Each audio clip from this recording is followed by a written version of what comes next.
Linsanity. The night everything changed. Scene 1. The edge of disappearing. Before the world knew his name, Jeremy Lin was running out of time. He had already been overlooked in the NBA draft. He had been signed, waived, and pushed to the edge of the league. At 23 years old, he was living in New York without a permanent home, sleeping on his brother's couch and carrying the quiet fear that another phone call could end his career. He did not know it yet, but the moment he had prepared for all his life was only hours away. Scene 2. The player. No one expected Lin's road to the NBA had never followed the usual path. At Palo Alto High School, he led his team to a state championship, yet major college programs did not offer him an athletic scholarship. Harvard gave him an opportunity, and he became one of the best players in the Ivy League. Still, when the 2010 NBA draft arrived, all 60 selections passed without his name being called. Then Golden State released him. Houston claimed him, then released him too. By late December 2011, the New York Knicks became his third NBA team in a matter of weeks. Scene 3. New York in trouble. The Knicks entered February 2012 as a team searching for answers. They had star power, but little stability.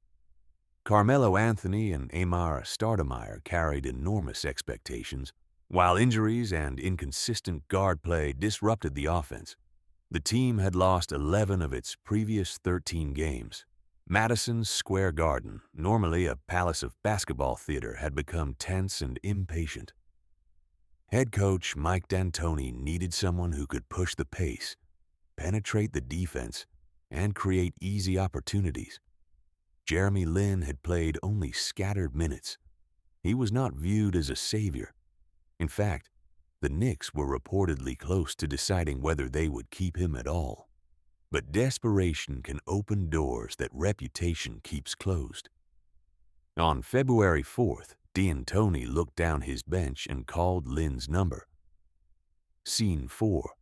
An ordinary Saturday night. The opponent was the New Jersey Nets. This was before the franchise moved to Brooklyn, before the glittering new arena and black uniforms. The Nets were struggling too, but they had a dangerous point guard in Deron Williams, an established all-star with strength, speed, and experience.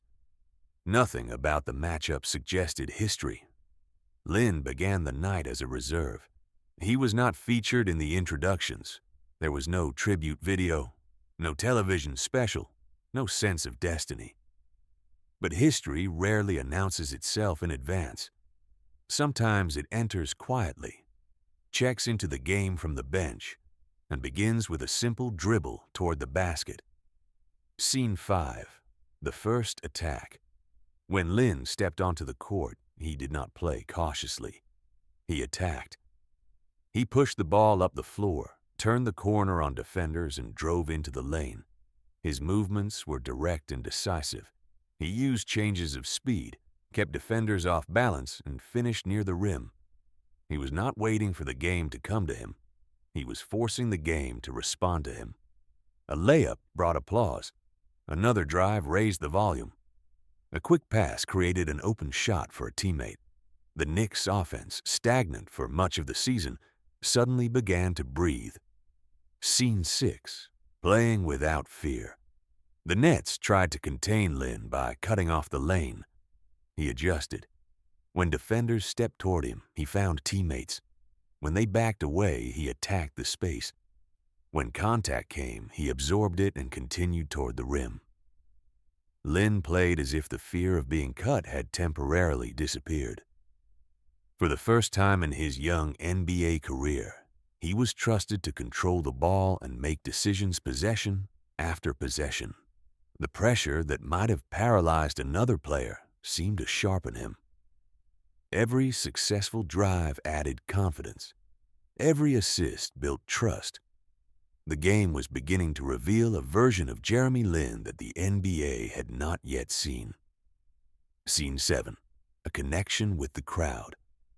Madison Square Garden crowds are famous for recognizing drama before the rest of the world catches up.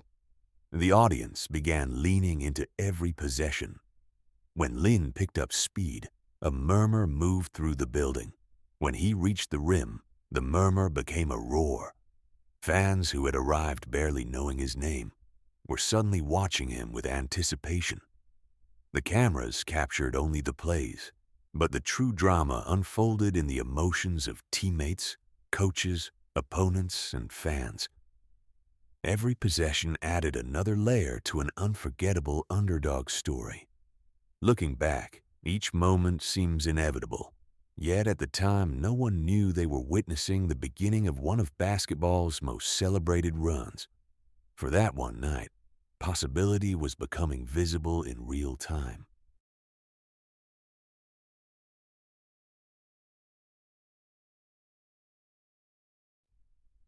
Scene 8. The bench comes alive. Lin's impact spread beyond his own statistics. Teammates ran the floor harder because they believed the pass might come. Big men prepared for quick feeds near the basket. Shooters found open space along the perimeter. On the bench, players stood and celebrated after his drives. The energy was no longer centered only on the Knicks' established stars. It was gathering around the least expected player on the roster. Coach D'Antoni kept Lin in the game. The longer he played, the more the Knicks looked like a different team.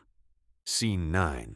Deron Williams pushes back across the court. Stood Deron Williams, one of the league's most respected point guards.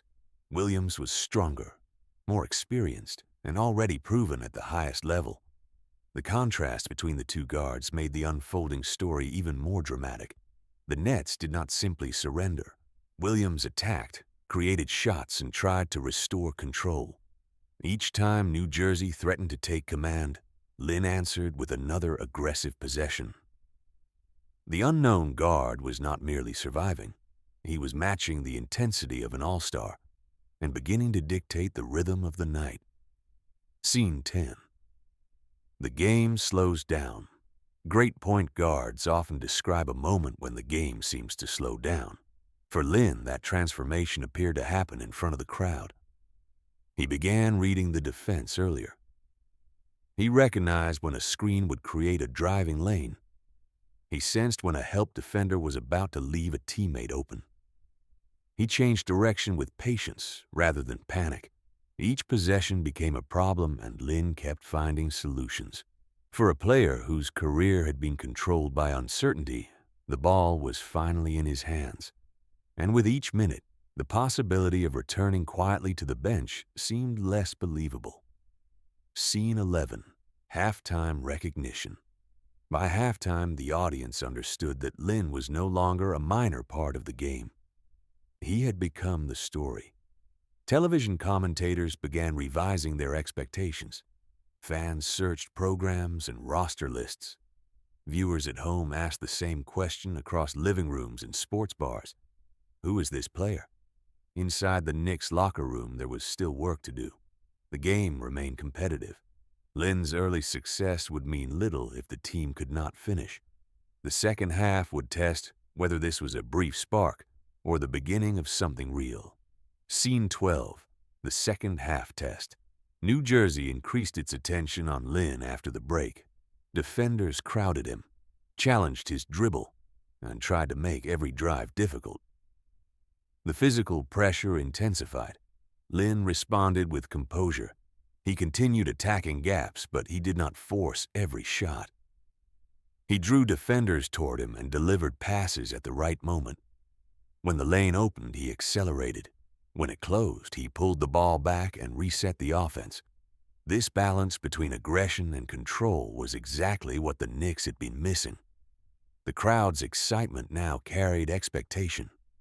Every time Lin touched the ball, the building seemed to ask for another moment. And again, he gave them one. Scene 13. Finishing through contact. One of Lin's defining qualities during the game was his willingness to enter traffic. He drove where larger defenders waited. He accepted contact instead of avoiding it. He used the backboard, protected the ball, and finish plays that appeared to be collapsing around him. There was nothing effortless about it. Every trip into the lane required courage. Every landing carried risk. Yet Lin kept returning. The repeated attacks wore down the Nets' defense and energized the Knicks. What began as a surprising individual performance was becoming a collective belief that New York could win.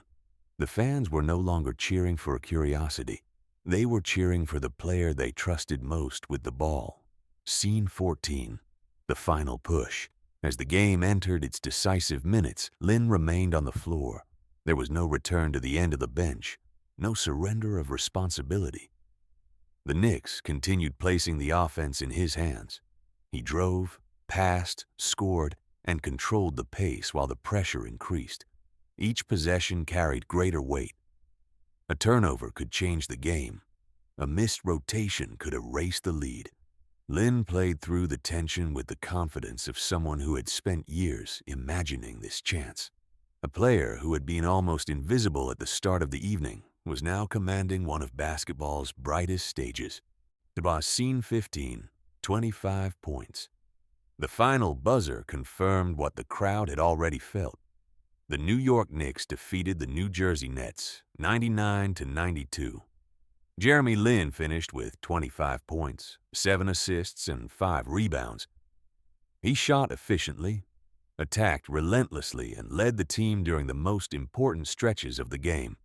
But the box score could not capture the shock. This was not a highly promoted rookie fulfilling expectations. This was an undrafted player from Harvard, recently waived twice, sleeping on a couch, suddenly taking control of an NBA game in Madison Square Garden. In one night, uncertainty had become opportunity. Opportunity had become performance. And performance had become a story the world could not resist. Scene 16. The post-game interview. After the game, reporters surrounded Lin. The questions came quickly. How had he done it? Did he expect to play so many minutes? What did the performance mean? Lin appeared calm, almost surprised by the attention. He credited his teammates, the coaching staff, and the opportunity to play. The humility matched the performance and deepened the public's fascination. He spoke like someone grateful to remain in the league. That contrast became part of the appeal. On the court, he had attacked without hesitation. Off the court, he returned to the quiet personality that teammates knew. The unknown reserve guard had delivered the night's biggest performance, then spoke as though the story belonged to everyone around him. Scene 17. The morning after. By the next morning, Jeremy Lin was no longer anonymous. Sports programs replayed his drives and passes. Newspapers highlighted the unexpected victory. Radio hosts debated whether the Knicks had discovered a real point guard or merely enjoyed one extraordinary game. Online, fans shared clips and searched for his background. They learned about Harvard. They learned he had gone undrafted. They learned about Golden State, Houston, and the couch in New York. The performance against the Nets had all the elements of a modern legend. Rejection, risk, an unlikely opportunity, a famous stage, and a hero no one had prepared to celebrate. But even then, no one understood how much larger the story was about to become. Scene 18. The run begins. The Nets game was not the conclusion. It was the ignition.